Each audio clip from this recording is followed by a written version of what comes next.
Hamas ने 4 Israeli महिला बंधकों को छोड़ा। इजराइल ने 200 फिलिस्तीनी कैदी रिहा किए।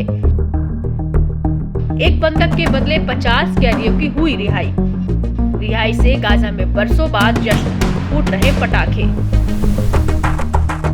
इजराइल और हमास के बीच युद्ध विराम समझौता लागू है, इसलिए दोनों पक्ष फिलहाल गाजा में युद्ध नहीं लड़ रहे हैं, बल्कि गाजा अब इजरायली बंधकों और फिलिस्तीनी कैदियों की रिहाई का अड्डा बन गया है। बीते 25 जनवरी को हमास ने इजराइल के 4 महिला सैनिक बंधकों को रिहा किया था।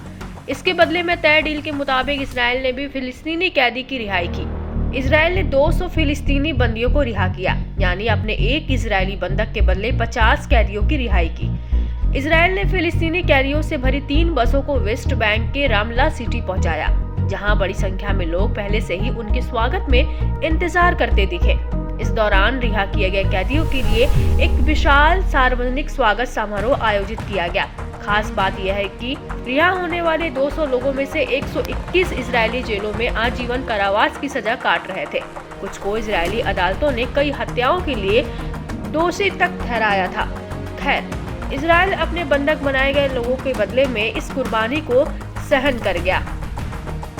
रिहा किए गए कैदियों में ऑपरेशन फ्रीडम टनल के एक मोहम्मद अल अरीदा और ऑपरेशन में भाग लेने वाले इयाद जरातत भी शामिल थे।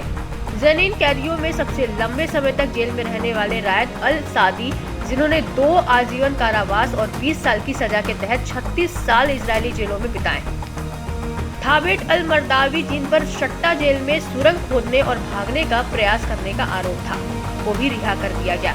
कैदियों की दूसरे बैच की रिहाई में हुसम अबेद को भी छोड़ा गया, जो 3 आजीवन कारावास और 55.5 साल की सजा काट रहा था। इस बीच रामलला में भीड़ ने रिहा किए गए कैदियों को अपने कंधों पर उठा लिया, विजय पताका लहराया। इतना ही नहीं, कैदियों और बंदियों ने गाजा में हमास का धन्यवाद किया, जो उनकी रिहाई के पीछे का कारण है।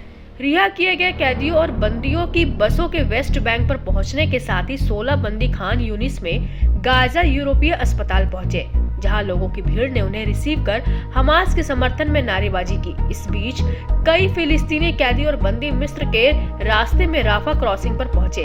बताया जा रहा है कि सबसे लंबे समय तक जेल में रहने वाला कैदी साल 1986 से जेल में था और सबसे कम उम्र का कैदी 16 साल का लड़का। इजराइल ने शनिवार को साफ किया कि वह गाजा वासियों को उत्तरी गाजा में तब तक घुसने नहीं देगा जब तक नागरिक अरबेल यहूद की रिहाई के लिए व्यवस्था नहीं हो जाती। यहूद को शनिवार को रिहाई सूची में शामिल किया जाना था। यह साफ नहीं है कि उसका नाम क्यों शामिल नहीं था। वहीं हमास ने दावा किया कि यहूद जीवित है और उसे अगले शनिवार को रिहा किया जाएगा। मालूम हो कि पहली अदला बदली में 3 महिला इजरायली बंधकों और 90 फिलिस्तीनी कैदियों को रिहा किया गया था।